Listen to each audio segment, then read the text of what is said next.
They say you can't truly know someone until they've shown you their worst. I thought I knew Sarah, my wife of 12 years. She wasn't perfect. None of us are. But she had this way of turning the mundane into something magical. Her laugh could fill a room, and her plans, though often ridiculous, were always ambitious. But there's a thin line between ambition and recklessness, and I was about to learn just how far Sarah was willing to cross it. It started with the debt. I had no idea about it at first. She didn't say a word, and frankly, I didn't think to ask. We shared a roof, a son, and a life, but not everything, apparently. Not our financial troubles. I was the steady one, always calculating expenses, tucking away savings when I could, ensuring there was enough for Noah's school fees and our daily needs. Sarah, on the other hand, believed in living in the moment. And that's what she did. Now, I'm not here to paint Sarah as a villain. At least, not entirely. She had her dreams, and I respected them. But when her dreams started to require $20,000 that we didn't have, I'd have expected her to, at the very least, loop me in. She didn't. Instead, she went behind my back, took out a loan, and handed me a financial bomb with the timer set to explode in my lap. The day she left, it all came crashing down. I woke up to find her gone, along with her suitcase and my peace of mind.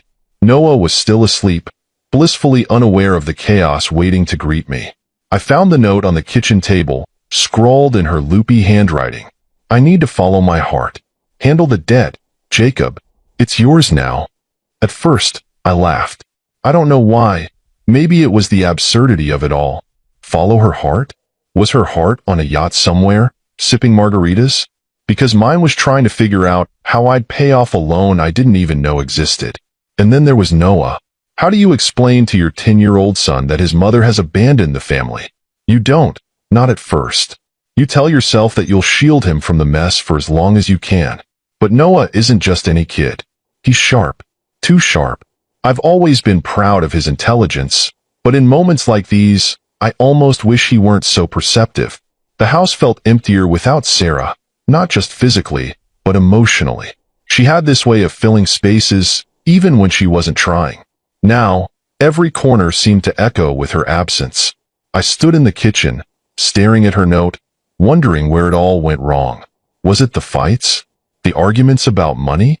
The late nights I spent working while she planned trips we could never afford? Maybe it was all of it.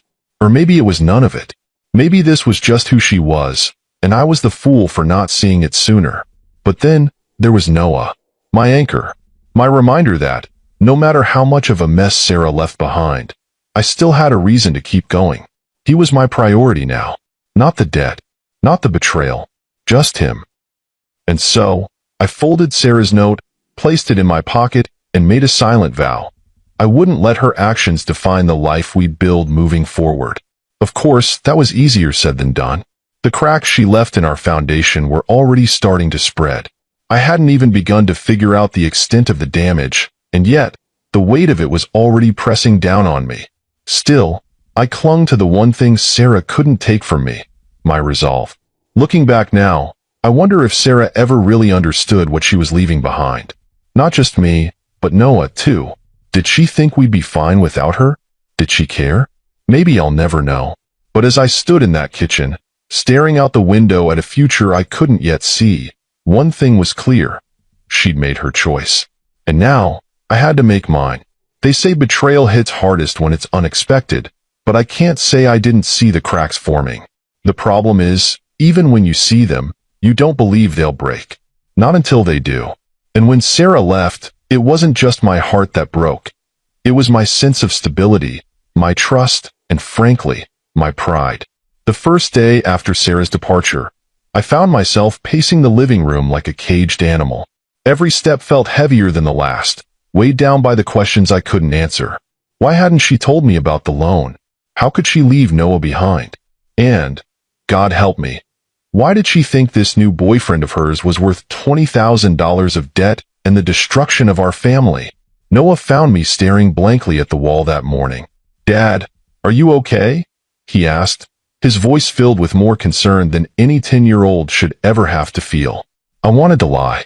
I wanted to tell him that everything was fine, that his mom would be back soon, and that we'd all laugh about this one day. But Noah isn't a kid you can lie to. He has this way of looking at you, like he's peeling back the layers of your words to see the truth you're hiding. So, instead of lying, I gave him the watered-down version. Your mom needed some time away, I said, forcing a smile. She's dealing with a lot right now. His eyes narrowed, and for a moment, I thought he was going to call me out. But instead, he nodded slowly, like he was filing the information away for later. Okay, he said, but if you need help, just tell me. I can handle it. That one sentence hit me harder than Sarah's note ever could. He's 10 years old. He should be worrying about homework and soccer practice, not whether his dad can keep it together. And yet, there he was, offering me support like he was the adult and I was the one who needed looking after. As the hours dragged on, the weight of Sarah's absence grew heavier. I couldn't shake the image of her packing her bags, slipping out the door, and driving off to God knows where with some man I didn't even know. I tried to distract myself, cleaning the house, organizing bills, anything to keep my mind occupied. But nothing worked. Everywhere I turned, there was a reminder of her.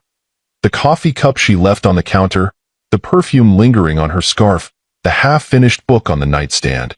By evening, I was running on fumes. I sat at the dining table, staring at the pile of unopened mail, when Noah came in with a plate of peanut butter sandwiches.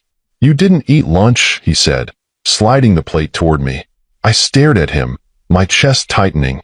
Thanks, buddy, I muttered, taking a bite more out of obligation than hunger.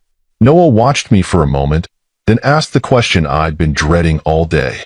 Is Mom coming back? I froze. How do you answer a question like that? Do you sugarcoat it? Do you give false hope? Or do you tell the brutal, unvarnished truth? I don't know, I said finally, but no matter what happens, we're going to be okay. I promise. He studied me for a long moment, his expression unreadable. Then he nodded, as if deciding to believe me. Okay, he said simply, but the truth was, I wasn't sure if I believed myself. How were we supposed to be okay with $20,000 of debt hanging over us and no plan to pay it off? How was I supposed to shield Noah from the fallout of Sarah's choices when I couldn't even shield myself? That night, after Noah went to bed, I sat in the darkened living room, running my hands through my hair and trying to come up with a plan. I felt like I was drowning, gasping for air in a sea of unanswered questions and impossible choices. But even as the weight of it all threatened to pull me under, I kept coming back to one thought. Noah. He was my anchor, the one thing keeping me grounded. I couldn't let him see me falter, couldn't let him feel like his world was crumbling around him. And so, I took a deep breath, squared my shoulders, and told myself that we'd figure it out, one step at a time. Because no matter how much Sarah's betrayal had shaken me, I couldn't let it break me. Not for my sake, but for his. You'd think finding out your wife ran off with another man would be enough of a gut punch. But Sarah had a way of making sure her betrayal had layers. The note she left behind wasn't just a declaration of her newfound freedom. It was a financial time bomb. And like an idiot, I'd been too numb to see it ticking. It was the day after she left when the first crack in her plan appeared.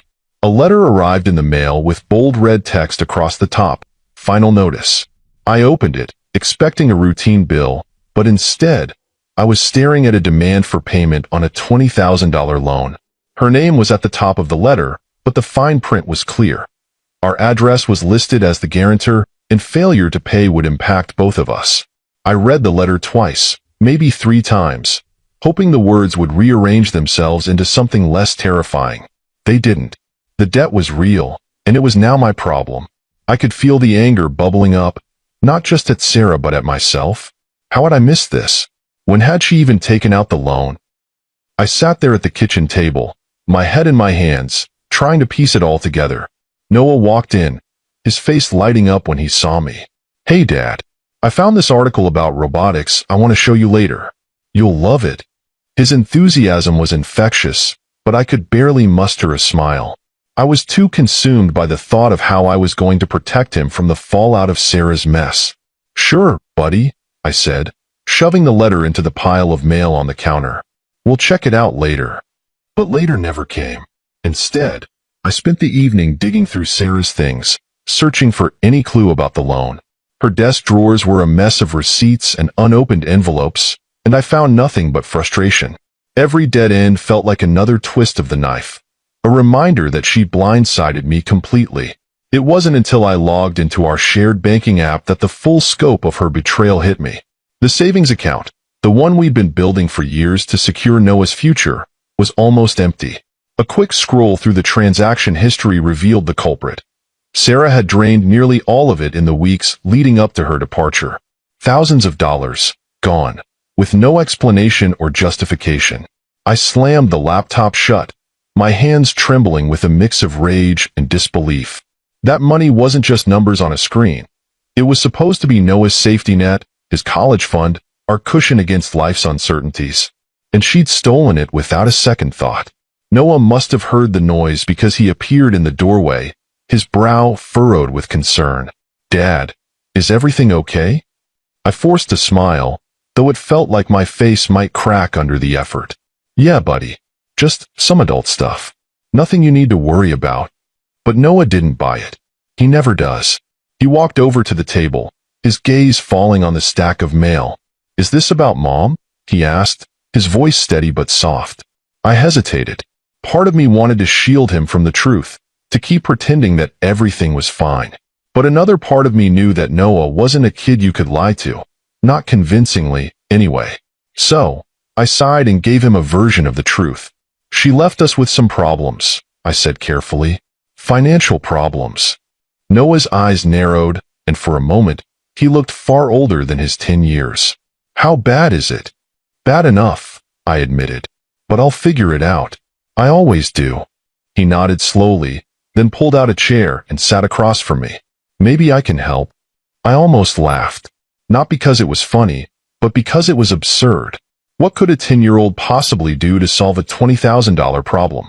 But the way he looked at me, calm, determined, like he'd already made up his mind, stopped me short. "Thanks, Noah," I said, ruffling his hair. "But this is something I have to handle." He didn't argue, but there was something in his expression that made me uneasy. It was a look I'd seen before. The look he got when he was working on a project and wouldn't stop until he cracked the code. I should have known then that he was already plotting something, but I was too distracted by my own panic to notice. That night, after Noah went to bed, I stared at the loan notice again, my mind racing with questions.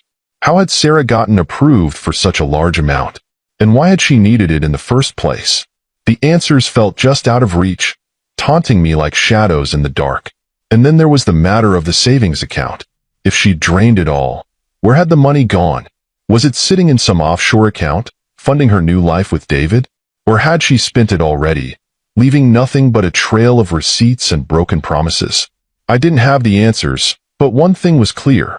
Sarah had left me with a mess I couldn't ignore.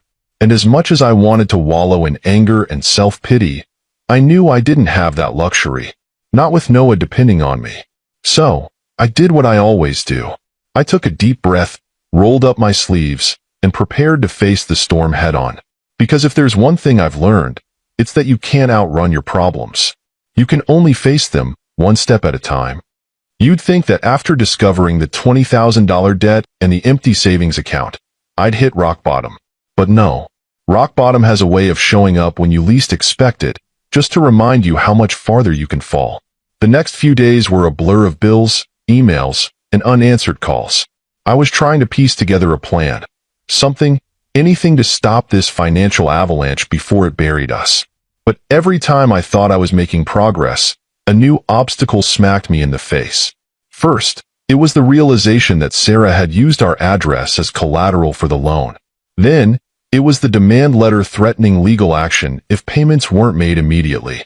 What made it worse was the suffocating silence. Sarah wasn't responding to my calls, texts, or emails. It was like she disappeared into thin air, leaving me to pick up the pieces of the mess she'd made. I couldn't even yell at her, couldn't demand answers. All I had was her note, crumpled in my pocket like a mocking reminder of how easily she'd walked away. And then there was Noah, my son, my anchor, my source of both strength and guilt. He didn't know the full extent of what was happening, but he knew enough to worry. I could see it in the way he watched me, his brows furrowed as if he were trying to solve a puzzle. And every time he said, "It's okay, Dad. We'll figure it out," I felt like a failure for not having a plan already. The turning point came one evening when I sat at the kitchen table, staring at the numbers in front of me. The math didn't lie. I couldn't make the payments on the loan and keep up with our other expenses. Something would have to give, and I couldn't let it be Noah. He needed stability, a roof over his head, food on the table, the sense that his world wasn't completely falling apart. But how could I give him that when everything else was crumbling? "Dad?" His voice broke through my spiral of thoughts. I looked up to see him standing in the doorway, his expression calm but serious. "Are we going to be okay?" I hesitated. The truth felt too heavy, but I couldn't bring myself to lie. "I don't know, buddy," I admitted, "but I'm going to do everything I can to make sure we are." He nodded, as if he'd expected that answer. Then he walked over and placed a hand on my shoulder. "It's okay. I've got an idea." I blinked at him. "An idea?" "Noah, this isn't something you can solve with an idea. It's $20,000, not a school project. Just trust me," he said, his tone confident in a way that both impressed and unnerved me. "You don't have to do this alone." I wanted to dismiss him, to tell him that this was an adult problem and he didn't need to worry about it. But something in his eyes stopped me. It wasn't just determination. It was understanding. He wasn't just trying to help. He truly believed he could. "So," I nodded. "Okay, buddy. What's your idea?" He grinned, and for the first time in days, I felt a flicker of hope. "You'll see," he said cryptically before heading off to his room. The next morning, I found him hunched over his tablet, his fingers flying across the screen. When I asked what he was doing, he simply replied, "Research."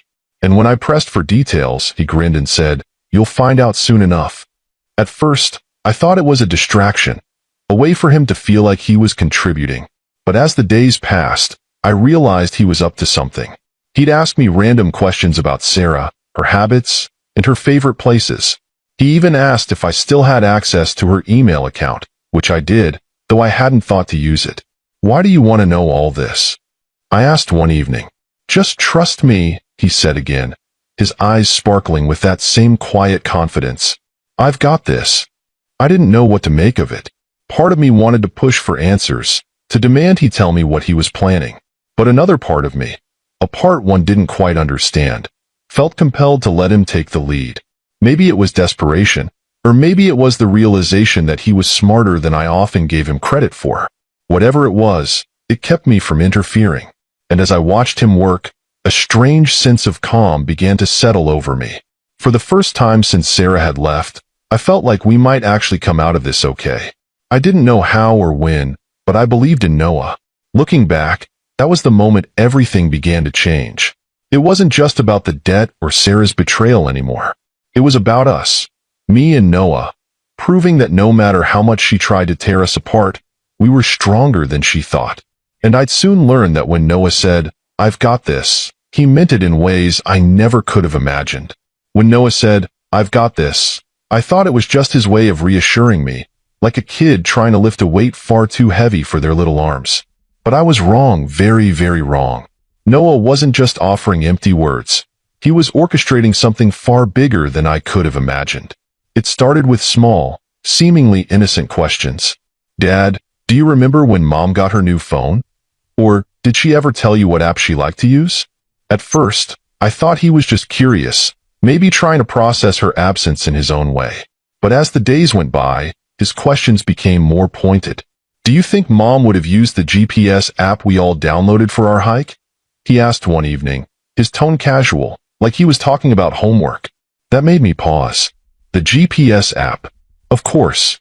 We'd installed it on all our devices after a family hike last year, when Noah pretended to get lost so we'd buy him a kid's smartphone. At the time, I'd laughed at his cleverness. Now, I wondered if that same cleverness was working overtime. "Noah, are you using that app to track your mom?" I asked, half joking. He looked up from his tablet, his face the picture of innocence. "Wouldn't you want to know where she is if you could?" I stared at him, half impressed and half horrified. "You can't just spy on people, Noah." "Why not?" "She left us," he shot back. His voice was calm, but his eyes burned with a determination I'd never seen before. She left you with her debt. She left me without a mom. And she's out there, pretending like we don't exist. That's not fair. Fair. He was right. None of this was fair. But what could I say? What could I do? Noah's logic was cold, sharp, and impossible to argue with. And the worst part? He wasn't wrong. Okay, I said finally. What did you find? He grinned, the kind of grin that made me realize just how much like Sarah he could be when he set his mind to something. I know where she is, he said simply. I blinked. You what? I know where she is, he repeated. She's staying at that fancy lodge by the lake. The one we drove past last summer. I didn't know whether to laugh or cry. My 10-year-old son had done in 3 days what I hadn't even considered doing. Noah, I said, my voice tinged with disbelief. How do you even know this? He shrugged, like it was no big deal. The GPS app. It shows her phone's location in real time. She's been at the lodge all week. And you didn't think to tell me sooner? I asked, my voice rising. I wanted to make sure I had everything, he said matter-of-factly. Her boyfriend's there too, by the way. His name is David. He works at her old office. And guess what? Mom used some of the loan money to pay for the trip. My head was spinning. It felt like I was trapped in a bad soap opera, except the script was being written by a 10-year-old genius with a vendetta. How do you even know his name? I managed to ask. I called her office while you were at work, he admitted. I said I was her son and asked if she was on vacation. One of the secretaries told me everything. People really like to talk if you sound sad enough. I didn't know whether to be proud or terrified. My son was 10 years old and already outmaneuvering grown adults. Noah, I said, rubbing my temples, you can't just do things like this. Why not? He asked, his voice calm but firm. She betrayed us, Dad. She left us with her mess. I'm just fixing it. He said it so matter-of-factly, like it was the most natural thing in the world. And maybe, to him, it was. But to me, it was a wake-up call. This wasn't just about the debt or Sarah's betrayal anymore. It was about survival. And Noah, my brilliant, stubborn son, was doing everything he could to protect what little we had left. Okay, I said finally. What's your plan? He grinned again, that same mischievous grin that reminded me of Sarah. First, we're going to freeze the loan account. Then, we're going to make sure she can't spend another dime. And after that, we're going to confront her. It sounded insane. It was insane. But as I sat there, listening to Noah lay out his plan like some kind of child prodigy mastermind, I realized something. This wasn't just about getting back at Sarah. This was about teaching her that she couldn't just walk away from her family without consequences. And for the first time in weeks, I felt something I hadn't felt in a long time. Hope. Hope that maybe, just maybe, we could come out of this mess stronger than before. All because my 10-year-old son refused to let us sink. 3 days later, my phone rang. It was a number I didn't recognize, but something in my gut told me to answer. Maybe it was intuition, or maybe it was the faint hope that Sarah had finally grown a conscience. Either way, I picked up, bracing myself for whatever storm was coming. Jacob, it's me. Her voice was sharp, frantic. The cool, detached tone she'd used when she left was gone, replaced by something I'd never heard before. Fear. I leaned back in my chair, gripping the phone a little tighter. Sarah, I said, keeping my voice steady, to what do I owe the pleasure? Don't play games with me, she snapped. What did you do? Why are the police asking questions about me? And why is my account frozen? I can't access any of my money. I almost laughed. The irony of her panic was delicious. You're asking me what happened? I said, my tone dripping with mock innocence. I thought you had everything figured out, Sarah. You've got your boyfriend, your freedom, and my $20,000. Isn't that what you wanted? Jacob, this isn't funny, she hissed. David's furious. He says I've dragged him into a legal mess, and now his boss is questioning him about the loan. What did you do? I didn't do anything, I said, enjoying the rare moment of calm in the chaos she had created. But our son? He might have outsmarted you. There was a long pause, the kind that stretches so thin it's about to snap. Noah, she said finally, her voice barely above a whisper. What does Noah have to do with this? Everything, Sarah, I said. While you were off living your best life, Noah was cleaning up the mess you left behind. He tracked your movements, reported your fraudulent loan to the bank, and froze the account before you could spend another dime. That's impossible, she said, her voice trembling. He's just a kid. No, I corrected her. He's our kid, and he's 10 times smarter than you ever gave him credit for. Her voice broke, teetering between anger and desperation. You have to fix this, Jacob. The police are going to think I committed fraud. Maybe because you did? I said, unable to hide the sarcasm. You took out a loan using false information, drained our savings, and left your family with nothing. What exactly did you think would happen? She didn't respond right away. I could hear her breathing on the other end, shallow and shaky. I didn't mean for it to go this far, she said finally. It was just supposed to be a way to start over. I clenched my jaw, the weight of her words pressing down on me. Start over? By leaving your son and me in ruins? Is that what starting over looks like to you? I didn't think, she began, but I cut her off. No, you didn't, I said, my voice rising. You didn't think about the damage you were doing, the mess you were leaving for Noah and me to clean up. You didn't think about anyone but yourself? For a moment, there was silence. And then she said something I wasn't expecting. I'm sorry. I froze.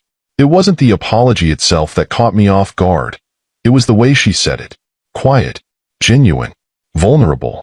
For the first time since she left, I heard the Sarah I used to know, the one I thought I'd spend my life with. But it wasn't enough. Not anymore. Sorry doesn't fix this, Sarah, I said. Sorry doesn't pay off the loan or undo the damage you've caused. If you really want to make things right, you'll turn yourself in and face the consequences. Her silence spoke volumes. I knew what she was thinking, that facing the consequences meant losing everything.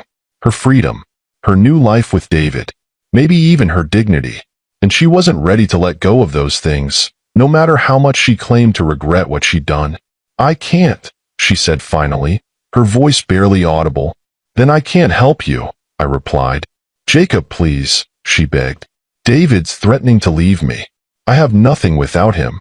Maybe you should have thought about that before you walked out the door, I said. But don't worry. I'm sure the police will help you figure it out. Before she could respond, I hung up. My hands were shaking, my heart pounding in my chest. It wasn't just the anger or the frustration. It was the realization that I didn't recognize the person on the other end of the line anymore. Sarah wasn't the woman I married. She wasn't the mother Noah deserved. She was a stranger. Dad? Noah's voice broke through my thoughts. I turned to see him standing in the doorway, his arms crossed and a satisfied smirk on his face. She sounded scared. She is, I said, forcing a weak smile. You did good, Noah. You really did. He grinned, a mixture of pride and relief washing over his face. So, what's next? I sighed, the weight of the question settling on my shoulders. We wait, I said, and we make sure she can't hurt us again. Because if there's one thing I'd learned, it's that Sarah wasn't just running from her mistakes. She was running from herself. And no matter how far she went, the truth would always catch up to her. When the moment came to confront Sarah, I wasn't sure what I expected. Maybe I thought she'd crumble under the weight of her guilt. Maybe I thought I'd feel some sort of satisfaction seeing her face the consequences of her actions. But what actually happened was something I could have never prepared for. It started with Noah. He was the one who suggested we confront her in person. She needs to know she can't just walk away, he said, his voice steady in that unervingly mature way he had. I couldn't argue with him. She'd left us with nothing but chaos, and it was time she faced the mess she'd made. The GPS app gave us her exact location. A luxury lodge by the lake, the kind of place we'd once dreamed of visiting together as a family but could never afford. The irony wasn't lost on me. Sarah was living our fantasy, but it was built on lies and stolen money. Noah and I drove out there the next morning. The closer we got, the more my chest tightened. Part of me didn't want to do this. Part of me wanted to turn the car around, go home, and pretend none of this was happening. But then I looked at Noah, sitting beside me with that determined look on his face, and I knew I couldn't back down. This wasn't just about me anymore. It was about teaching my son that we don't run from our problems, even when they seem insurmountable. When we arrived at the lodge, I spotted her immediately. She was sitting on the patio with David, sipping a cocktail and laughing like she didn't have a care in the world. My stomach churned. How could she look so carefree when she'd left nothing but destruction in her wake? "Ready?" Noah asked, his voice calm but firm. I nodded, though my hands were shaking as I got out of the car. Together, we walked up to her table. She saw us before we reached her, her smile freezing mid-laugh. For a moment, she just stared at us, her face pale, her eyes darting between me and Noah like she couldn't decide if we were real or just a figment of her imagination.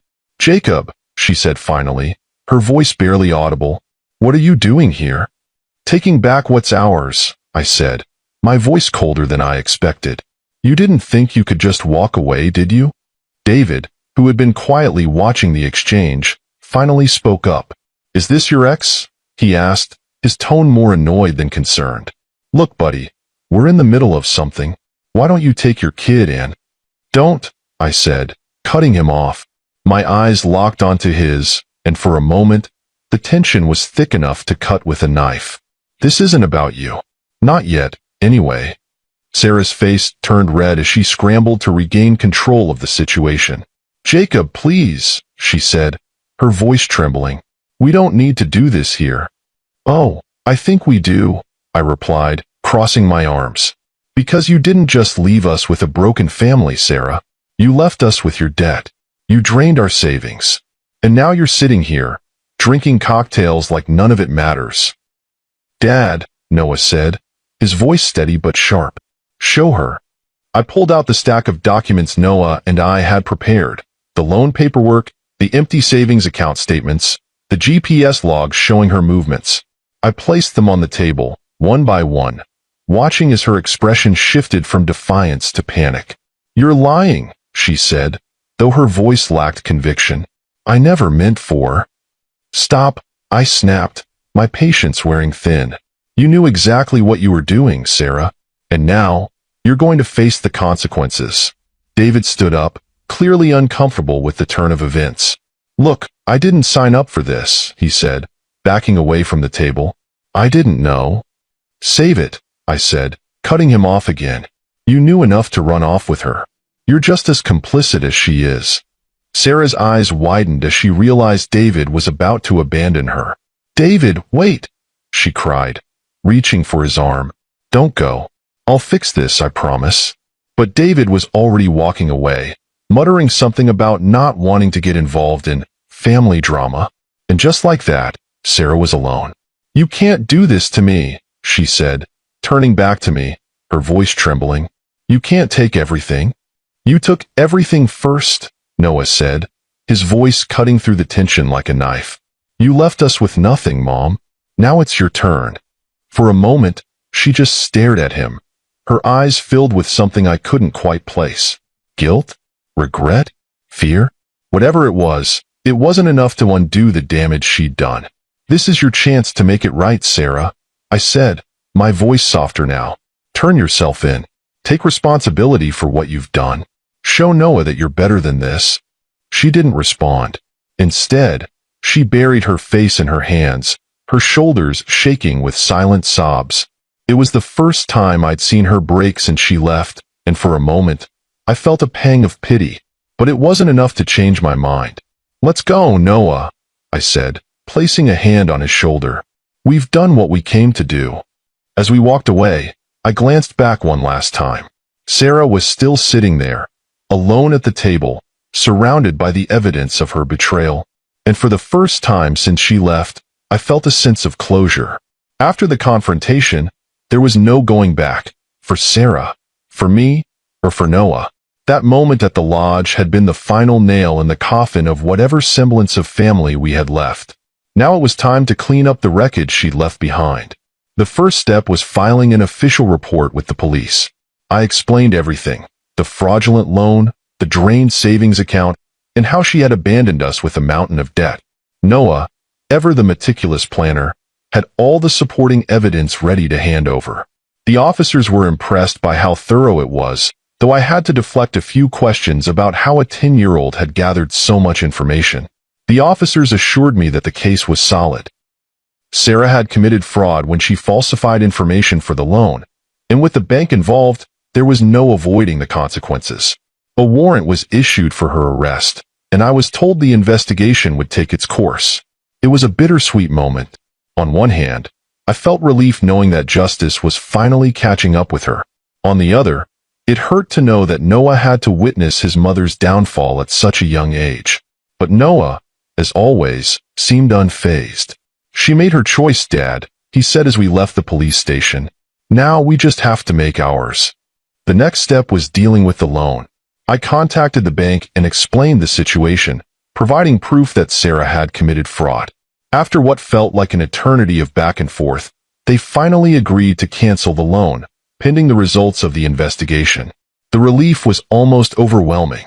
The $20,000 no longer hung over our heads like a guillotine, and for the first time in weeks, I felt like I could breathe again.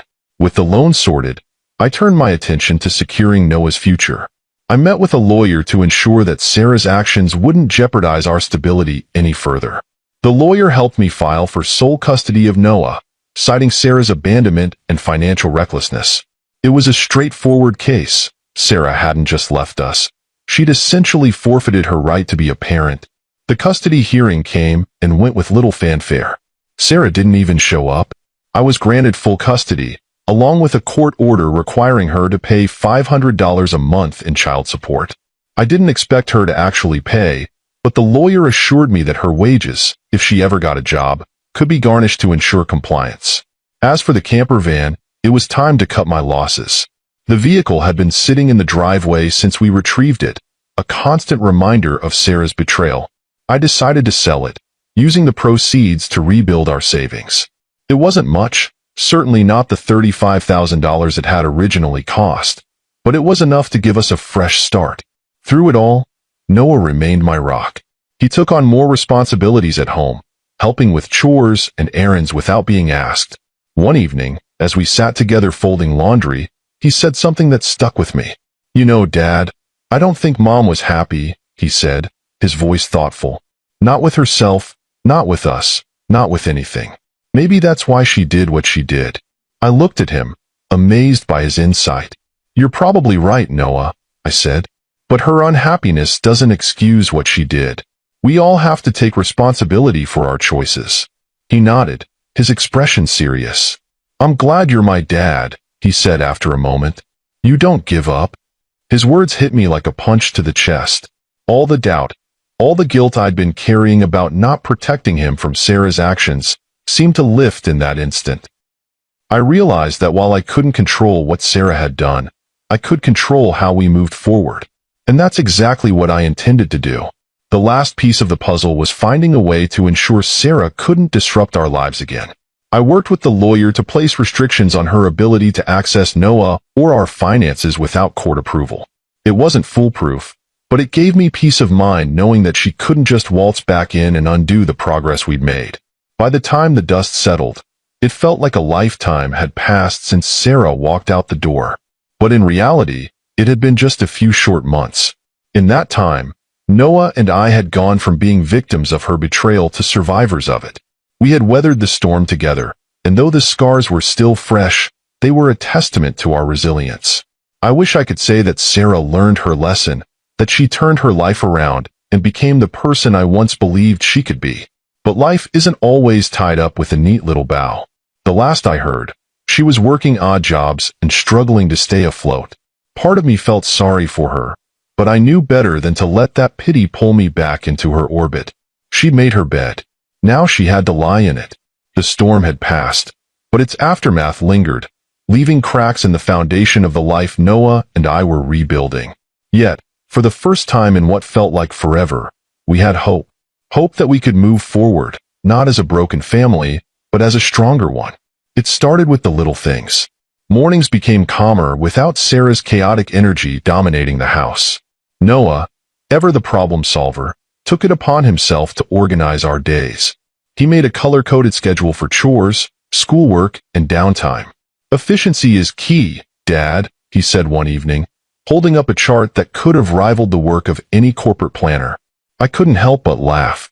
You know you're 10, right? You're supposed to be worrying about video games, not chore schedules. Someone's gotta keep this place running, he replied with a smirk. It was moments like these that reminded me just how much he'd grown in the past few months. He wasn't just my son anymore. He was my partner, my teammate. Financially, things were stabilizing. Selling the camper van had given us a small cushion, and with the loan canceled, the pressure on my shoulders eased considerably. I picked up extra shifts at work when I could, determined to rebuild the savings Sarah had drained.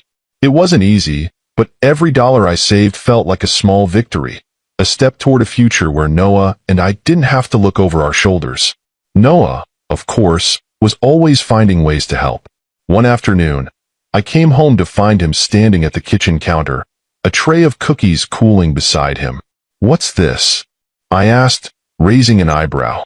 "I'm starting a cookie business," he said matter-of-factly, handing me a flyer he'd printed at school. 50 cents a cookie. All proceeds go to the Jacob and Noah Recovery Fund. I burst out laughing, the kind of deep, cathartic laugh I hadn't felt in months. "You're something else, kid," I said, ruffling his hair. But it wasn't all smooth sailing.